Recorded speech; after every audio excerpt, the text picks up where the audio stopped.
Bapak Ibu, Shalom semuanya. Puji nama Tuhan, luar biasa. Bulan lalu saya pernah menyampaikan ya, bahwa ternyata setiap tema yang diberikan itu betul-betul saya alami. Tema bulan ini janji Tuhan tentang kesempatan. Saya mau mengingatkan kembali, setiap kesempatan yang Tuhan berikan itu pasti ada.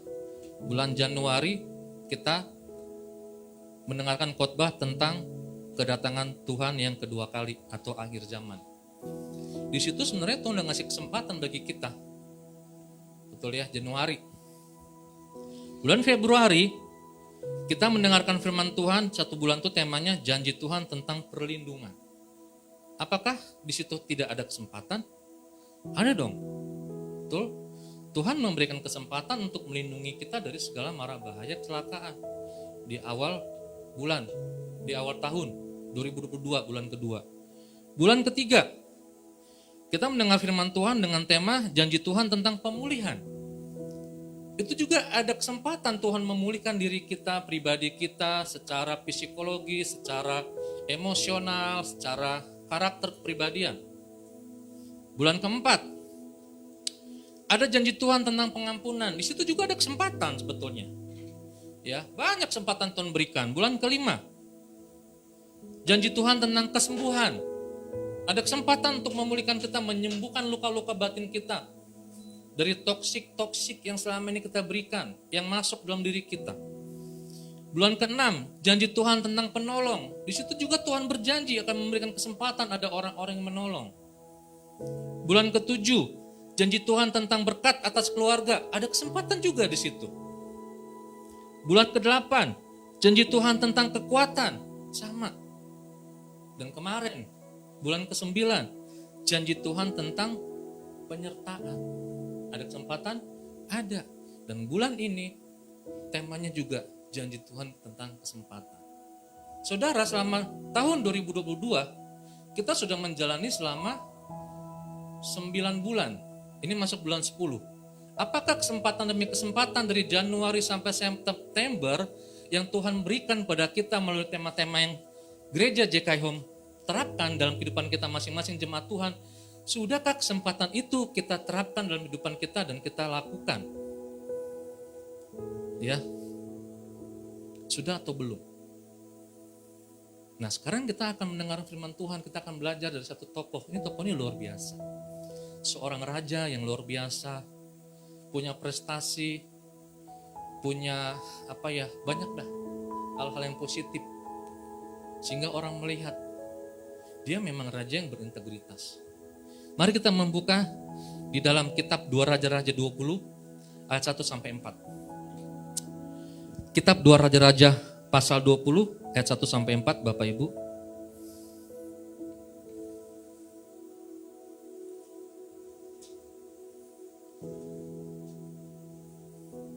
Sudah? 2 Raja-Raja 20 ayat 1 sampai 4 saya akan membaca pada kita semua. Pada hari-hari itu Hizkia jatuh sakit dan hampir mati. Lalu datanglah Nabi Yesaya bin Amos dan berkata kepadanya, beginilah firman Tuhan. Sampaikanlah pesan terakhir kepada keluargamu sebab engkau akan mati, tidak akan sembuh lagi. Lalu Hizkia memalingkan mukanya ke arah dinding dan ia berdoa kepada Tuhan. Ah Tuhan, ingatlah kiranya bahwa aku telah hidup di hadapan-Mu dengan setia dan dengan tulus hati, dan bahwa aku telah melakukan apa yang baik di mata-Mu. Kemudian menangislah Hizkia dengan sangat. Tetapi Yesaya belum lagi keluar dari pelataran tengah, tiba-tiba datanglah firman Tuhan kepadanya. Ayat 5 sekalian. Baliklah dan katakanlah kepada Hizkia, raja umatku. Beginilah firman Tuhan Allah Daud, bapa leluhurmu. Telah aku dengar doamu dan telah kulihat air matamu. Sesungguhnya aku akan menyembuhkan engkau. Pada hari yang ketiga engkau akan pergi ke rumah Tuhan. Luar biasa, saudara yang terkasih dalam Tuhan Yesus. Saya mau tanya dulu sama kita semua. Izinkan saya buka masker ya. Saya mau tanya sama Bapak Ibu yang di rumah, yang ada di ruangan ini. kira-kira hal yang paling keren apa yang terjadi dalam hidup kalian? Hal paling keren apa yang terjadi dalam hidup Bapak Ibu semua? Ada nggak kira-kira? Apa hal paling keren yang terjadi dalam hidup kita? Ada? Apa kira-kira Mas Yusuf? Satu saja hal yang paling keren ya. Wah, mantap. Studi di Jepang. Itu hal paling keren ya. Yang lainnya?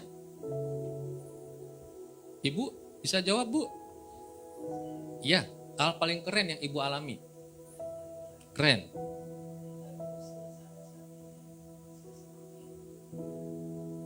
Wah, mantap banget, Bu.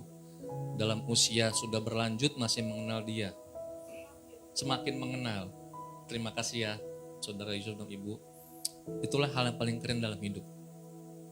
Kalau saya, hal paling keren dalam hidup saya adalah ketika setiap bangun pagi, saya memiliki kesempatan baru. Betul ya, kebahagiaan, sukacita, damai sejahtera, ada kesempatan baru yang Tuhan berikan. Farel, bangun, gue kasih kesempatan lagi. Bangun ya, kerja ya, kata Tuhan. Ya, anak-anak SMA tolong dibimbing, anak-anak kampus tolong dibimbing, pergi, berjalanlah, kata Tuhan. Saudara, itu kesempatan paling keren loh. Saya bangun dalam kondisi sehat, fisik, tidak kekurangan suatu apapun juga, masih bernafas, masih menghirup udara segar. Puji Tuhan, bisa mengikuti doa pagi setiap Jumat. Oh, Sabtu, sorry Pak. Iya, setiap Sabtu. Itu luar biasa. Gak kersek-kersek handphonenya. Itu hal paling keren. Nah, saudara, kebahagiaan seperti apa yang akan kita ciptakan hari ini? Ini hari Minggu. Siapa yang tadi pagi bangun sudah bersungut-sungut? Wah, hujan lagi. Wah, banjir lagi. Banyak yang banjir ya, kasihan saya juga.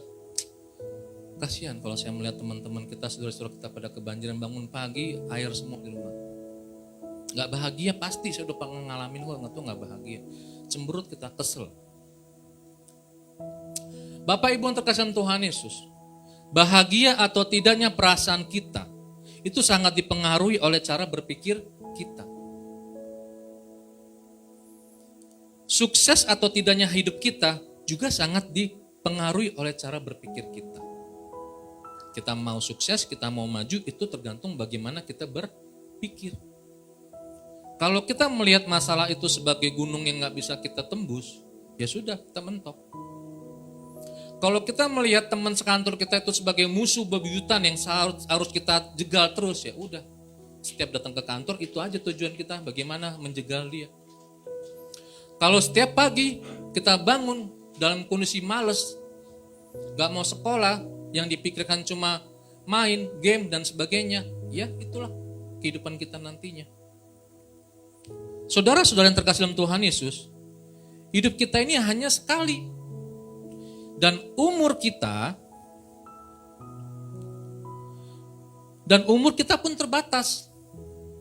Tidak bisa diulang atau diperpanjang. Cuma satu kali Tuhan kasih kesempatan untuk hidup.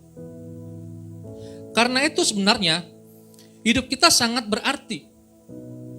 Saat ini kita datang ke gereja, saat ini kita berlatih musik, saat ini Tuhan kasih kesempatan kita memimpin pujian, itu sangat berarti. Salah satu senior saya waktu saya masih kuliah teologi pernah bilang, kalau kita ketemu orang lain itu adalah kesempatan terakhir kamu bertemu dengan orang itu, maka sampaikanlah firman Tuhan. Maka belum tentu kamu bisa ketemu lagi sama dia. Betul, belum tentu kan, itu kesempatan. Tapi seringkali kita bilang, malu, takut, sia-sia kesempatan kita.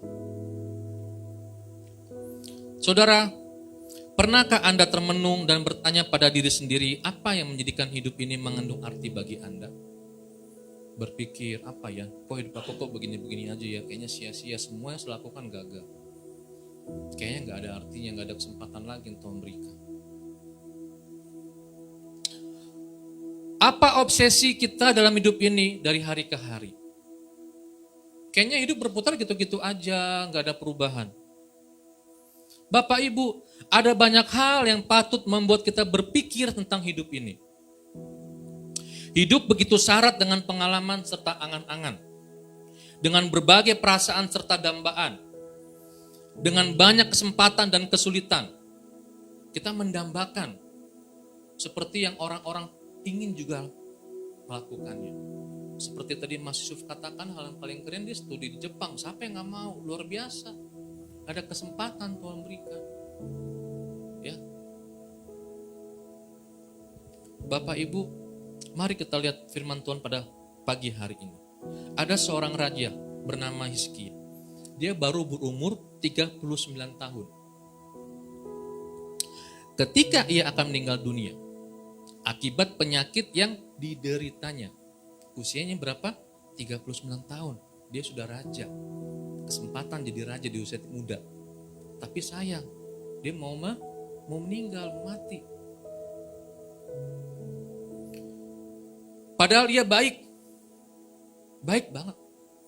Kitab Raja-Raja membuat 3 catatan yang sangat baik tentang kehidupannya, tentang perilakunya, tentang sikapnya.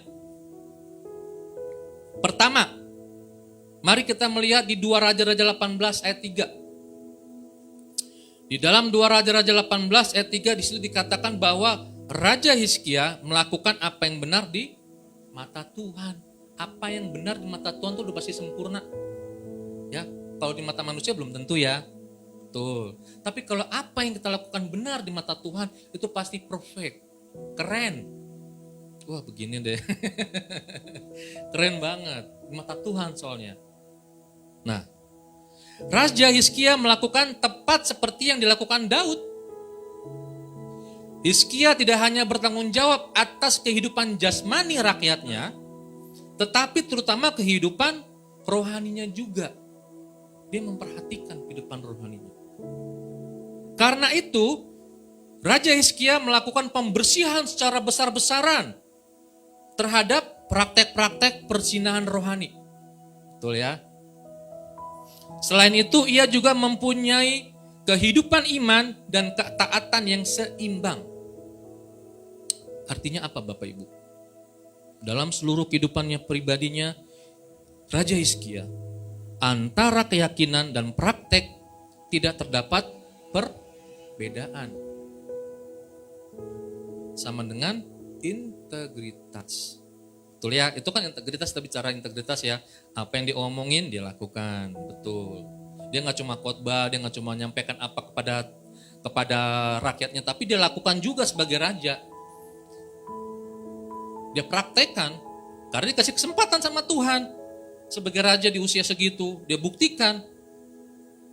Dia ikuti pendahulunya Raja Daud. Nah, saudara, Hizkia melakukan reformasi rohani. Itu menjadi prioritas utama dalam pemerintahan dia.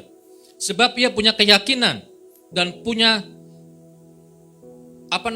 dia punya keyakinan dan punya kekuatan, kemampuan bahwa bukan apa yang ia lakukan benar di mata Tuhan, tapi keberhasilan yang dilakukan itu atas dasar kesempatan yang Tuhan izinkan dan itu dia berikan, dia lakukan dalam kehidupannya. Karena ada kesempatan itu, dia gak sia-siakan. Karena dia yakin bahwa hanya Allah lah yang sanggup memberikan keberhasilan kepada usahanya dia. Kesempatan yang luar biasa yang Tuhan berikan.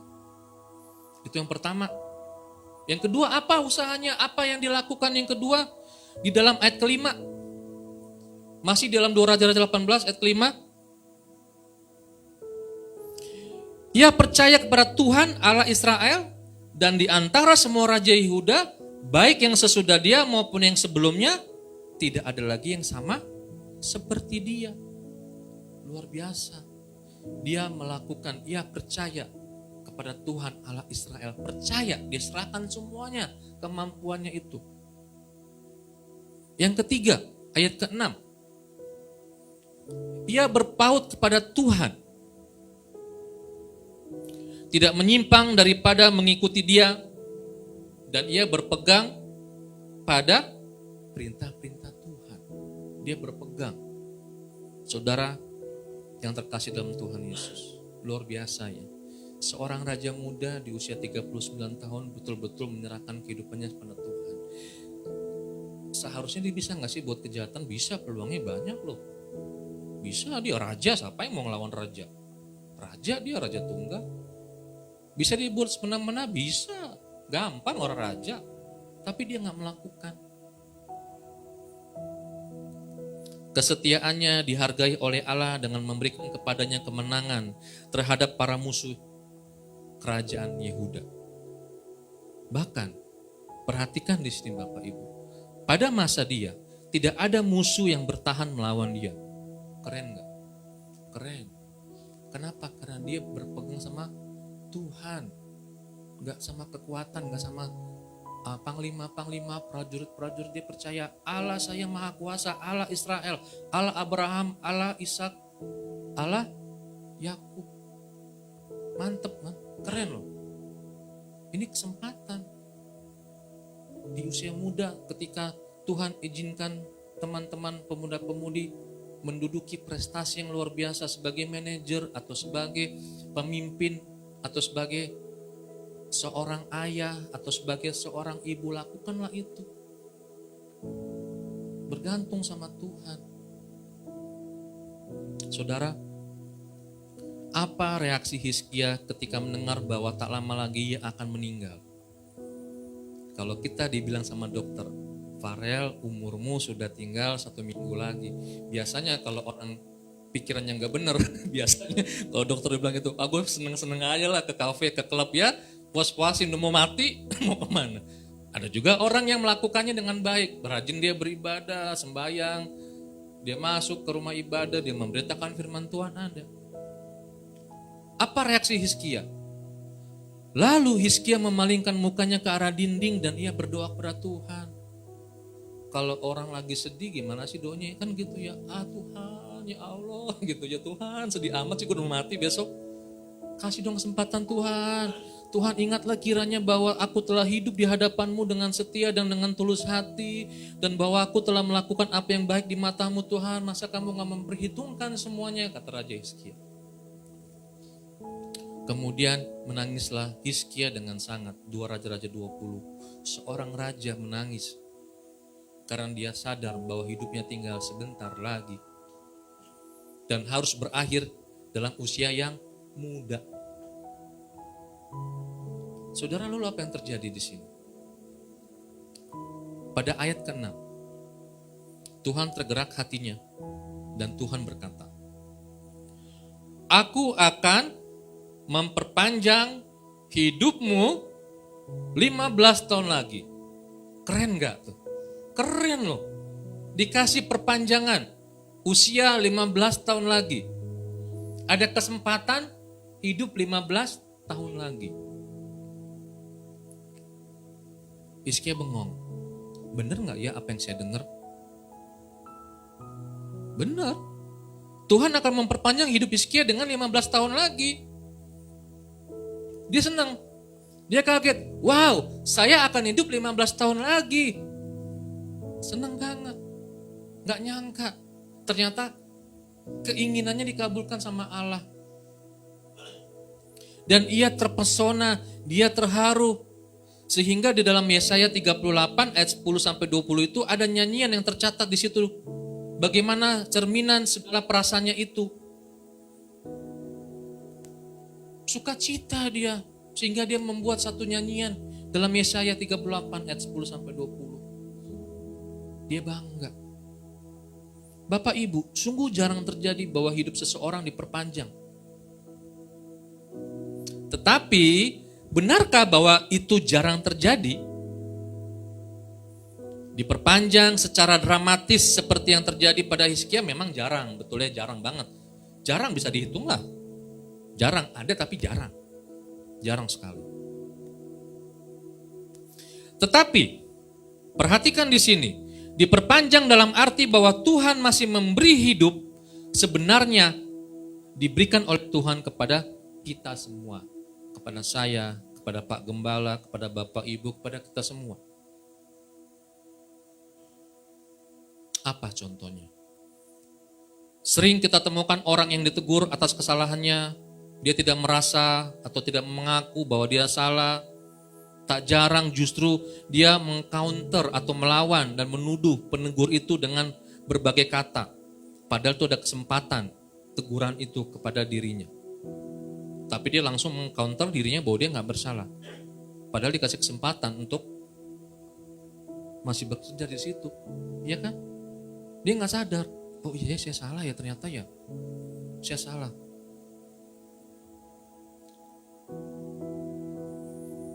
Coba kita pikirkan Bapak Ibu, bahwa sekarang kita masih hidup. Ini mungkin adalah hasil perpanjangan hidup oleh Tuhan. Saya mau cerita sedikit. Di hari Senin yang lalu, saya mengalami itu. Saya nggak nyangka. Pulang dari SMA Hang Tua, dari Cipulir, memang saya kalau setiap pulang jam-jam 12, jam 11 itu kondisi fisik saya langsung drop. Naik motor ya, kan lumayan jauh 37 km. Sampai di arah Tebet memang saya udah mulai nyanyi-nyanyi tuh. Kalau saya dulu nyanyi pasti saya udah ngantuk. Nyanyi saya, side A saya nyanyi, semua lagu-lagu yang saya tahu nyanyi. Sambil saya tutup helm saya teriak-teriak biasanya karena udah ngantuk banget. Saya teriak, saya bodoh banget orang mendengar nggak apa-apa. Lewat Tebet ada flyover ke Kampung Melayu, masih nyanyi, lari flyover Kampung Melayu ke arah underpass Pasar Gembrong. Saya nyanyi lagi, cuma pas Pasar Gembrong itu saya udah mulai goyang tuh, udah mulai ngantuk banget. Saya buka helm saya supaya dapat angin, tapi sambil nyanyi. Jalan lagi terus. Ada lagi flyover ya yang mau ke Duren Sawit. Tahu ya Bapak Ibu, flyover yang mau ke Duren Sawit itu, di situ saya udah mulai goyang. Saya udah mulai ke pinggir ke kanan. Kayaknya saya udah kehilangan kesadaran karena saya emang nggak tahu lagi tuh, saya mau jatuh atau enggak. Tiba-tiba dari arah kanan ada bapak-bapak naik motor nepuk punggung saya. Dia naik motor juga, saya naik motor kok bisa dia gitu dipakai Tuhan nepuk. Pak, kaget saya. Iya Pak, plat nomornya mau jatuh, dia bilang. Saya kan nggak dengar karena helm saya tutup ya, saya buka. Iya Pak, plat nomornya mau jatuh. Oh iya Pak, terima kasih, langsung pergi dia. Saya minggir, saya lihat, oh iya platnya udah mau jatuh. Dan ketika saya menyadari dia tepuk punggung saya itu, pundak saya ditepuk, saya ngeliat ke belakang kok kosong ya. Gak ada kendaraan sama sekali ketika dia lewat, dia nepuk punggung saya tuh, untung gak ada mobil, gak ada motor yang akan melintas. Lalu saya berpikir ya Tuhan iseng banget ya, kalau gua tiba-tiba ada kucing lewat itu saya ngerem mendadak, saya jatuh bisa berakhir. Lalu saya bilang Tuhan terima kasih, Tuhan masih memperpanjang 1 tahun lagi. Gak tahu berapa tahun ya, pokoknya saya bersyukur masih kasih kesempatan itu loh. Kok bisa Tuhan ini plat nomor jatuh? Iseng banget Tuhan ya, lewat plat nomor ada orang negor, Pak bangun. Bisa loh, seringkali kan Tuhan negor begitu. Masih diperpanjang. Wah kaget saya, dan saya cari itu orang, saya usaha kejar gak dapet. Bapak Ibu saya gak dapet, saya juga gak tahu. Motornya saya gak tahu, sampai hari ini kalau ditanya motornya apa saya gak tahu. Kaget saya, bersyukur. Tuhan terima kasih. Ada aja Tuhan jaga. Tuhan kirim malaikat. Bangun, betul Tuhan. Belum waktunya. Masih banyak. Benar ini terjadi loh. Bulan ini saya suruh khotbah tentang janji akan kesempatan, Tuhan benar-benar kasih. Saudara-saudara yang terkasih dalam Tuhan Yesus, coba kita pikir. Sama seperti saya mungkin itu terjadi dalam hidup Bapak Ibu. Ketika seharusnya dokter memvonis kita gagal ginjal lalu meninggal dunia, tapi Tuhan kasih kesempatan sekali lagi untuk diperpanjang. Bisa jadi ketika kita lagi nyebrang lewat kantor, tiba-tiba ada mobil kencang ingin menabrak kita, tapi kok kita nggak jadi pada hari itu pergi keluar. Bisa jadi, ya, bisa jadi banyak sekali penyelamatan yang Tuhan berikan dalam hidup kita sampai hari ini kita masih diberikan kesempatan hidup. Atau dokternya kilaf memberikan obat yang salah. Bisa jadi. Di dalam Alkitab juga ada begitu. Ketika Abraham memberi kesempatan pertama kepada Lot untuk memilih bagian wilayah mana yang ia mau ambil. Bapak Ibu masih ingat kisah itu ya? Bertengkar gara-gara satu wilayah. Lot memilih lembah Yordan yang hijau dan banyak air. Tetapi kemudian terbukti ternyata Lot salah pilih. Daerah itu dihancurkan Tuhan. Maka Lot yang sudah mengumpulkan harta di sana terpaksa meninggalkan semua hartanya. Saya hanya berandai-andai. Andai kata Abraham yang kebagian tanah itu, situasinya bisa lain. Betul ya Bapak Ibu ya? Bisa lain situasinya. Nah, saudara-saudara yang terkasih dalam Tuhan Yesus, ada kesempatan yang Tuhan berikan, izinkan. Kalau saja kita menyadari bahwa hidup kita saat ini sebenarnya adalah perpanjangan atau sedang diperpanjang oleh Tuhan, tentunya kita akan mensyukuri dan menggunakan hidup ini secara produktif. Secara produktif. Saya bersyukur loh ngelihat Bang Alfa sama Mas Yusuf udah Tuhan izinkan memainkan musik di gereja-gereja yang lain. Itu kan kesempatan yang Tuhan berikan. Betul kan? Tuhan kasih, ini saatnya kalian berkarya, kata Tuhan. Dan gunakan kesempatan itu dengan baik, produktif, kalian jadi berkat di sana. Ya. Nanti kalau kalian sudah taat, Tuhan kasih lagi gereja-gereja lain. Siap, tinggal tunggu aja, yang penting kalian siap. Kan luar biasa kan? Pernah menyangka nggak Bang Yusuf sama Mas Alfa? Gak nyangka kan? Tuhan kasih. Ada orang sepandai-pandai tetap aja Tuhan gak kasih karena Tuhan tahu dia akan sombong. Tapi Tuhan kasih kesempatan itu. Dan ketika kesempatan itu datang kepada saya di tahun 2021, saya kerja di Cipulir, saya gak mikir jauhnya. Puji Tuhan, saya dikasih Tuhan kesempatan mengajar di situ. Saya gak pusing mau mikirnya. Karena memang jauh, tapi saya gak mau pikirkan jauhnya.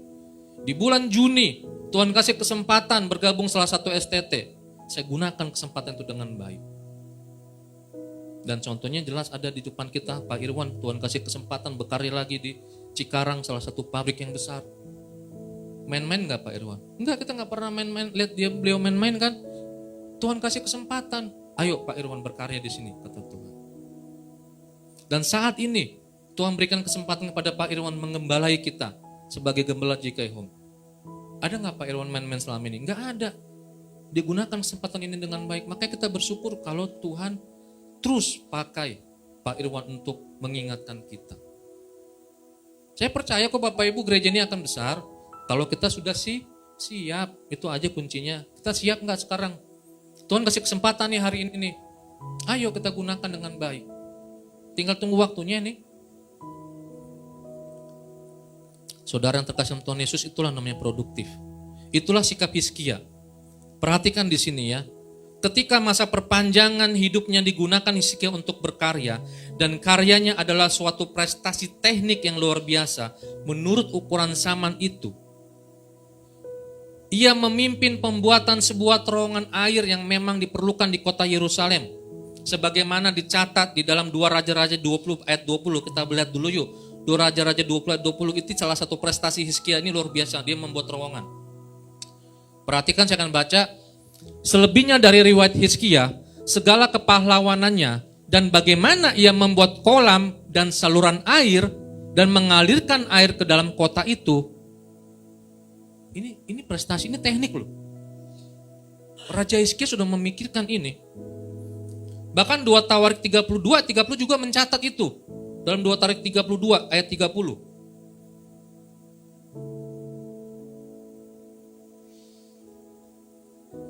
Hizkia ini juga telah membendung aliran Gihon di sebelah hulu dan menyalurkannya ke hilir ke sebelah barat ke kota Daud. Hizkia berhasil dalam segala usahanya. Wow, Alkitab mencatat segala keberhasilan Raja Hizkia. Keren, itulah hidup yang keren. Produktif, dia sadar, dia diperpanjang 15 tahun. Aku gak akan sia-siakan hidupku ini.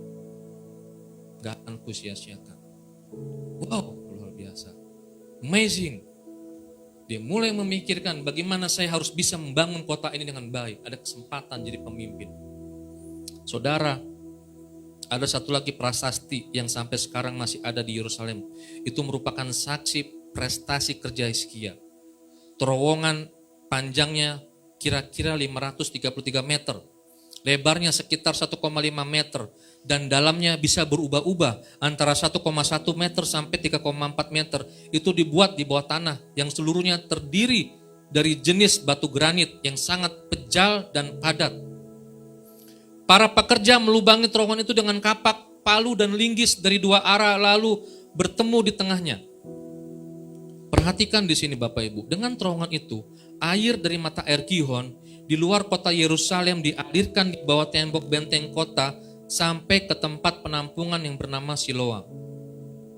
Dengan adanya terowongan itu, maka penduduk Yerusalem akan tetap mendapat air walaupun kota dikepung oleh tentara musuh. Luar biasa. Dia sudah memikirkan seperti itu. Kita masih main-main. Betul ya? Orang sudah punya prestasi, kita masih malas-malesan. No, jangan Bapak Ibu, tidak boleh seperti itu. Orang sudah bisa punya prestasi, kita masih iri sama prestasi orang, gak bisa bikin apa-apa kita. Bapak Ibu, itulah kesempatan yang digunakan oleh Raja Hizkia. Ketika dia berhasil, ketika Tuhan kasih, ya gue kasih hidup lo ya, tapi bikin sesuatu, dia lakukan dengan baik, dengan benar. Pertanyaannya bagaimana dengan saya? Apakah ketika kesempatan hidup itu Tuhan berikan kepada saya, maka saya lakukan dengan benar, dengan takut akan Tuhan, berpegang teguh pada Tuhan, atau saya masih main-main?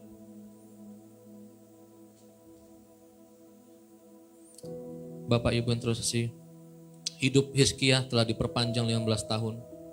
Dan perpanjangannya itu telah digunakan untuk berkarya bagi kepentingan banyak orang.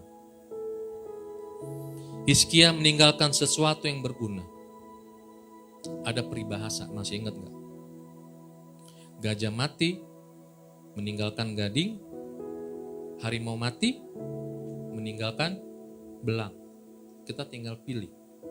Hizkia mati, meninggalkan prestasi, itulah gadingnya dia. Ya. Harga gading itu mahal sampai sekarang dan dicari orang. Orang-orang yang berprestasilah yang akan dicari oleh perusahaan-perusahaan sekarang yang mau diajak bekerja. Bukan orang-orang yang maunya demo aja terus. Apakah demo itu suatu prestasi? Belum tentu. Malah itu akan menjadikan masalah lagi yang baru. Saudara, mari karyanya Hizkia sudah menjadi berkat bagi sekian generasi penduduk Yerusalem. Apa karya kita yang akan kita berikan pada Tuhan, pada dunia ini? Kepada gereja JKO Home, kepada masyarakat di mana saya tinggal. Apa karya kita? Ayo bangun. Bangun dari tempat tidur kita. Tuhan kasih kesempatan kita hidup pagi hari ini. Berikan prestasi yang terbaik. Ketika Tuhan masih kesempatan main musik, berikan musik-musik yang terbaik untuk Tuhan. Ketika Tuhan masih kasih kesempatan memimpin pujian, berikan pujian yang terbaik dari suara kita. Apapun karya itu, lakukan dengan baik. Saya selalu antusias loh kalau ngajar anak-anak sekolah minggu. Serius, saya selalu antusias. Saya selalu mengingatkan istri saya, Bunda, besok kita ngajar sekolah minggu, ayo semangat, siapkan semuanya, jangan mendadak-mendadak. Ayo, buat prestasi. Di sekolah juga saya gitu. Apa prestasimu hari ini? Jangan cuma bisanya coret-coret tembok, teriak-teriak di WC, nongkrong, ngerokok, tapi non prestasi. Apa prestasi kita yang bisa dibanggakan oleh orang tua? Saudara, itulah karya Hizkia. Itu semua adalah karena Tuhan telah memperpanjang umurnya. Saat ini, Tuhan memperpanjang hidup kita. Mari kita lakukan dengan sebaik mungkin. Hidup ini adalah kesempatan. Ya, maka gunakan kesempatan itu dengan baik. Biar kiranya firman Tuhan ini menjadi berkat bagi kita semua.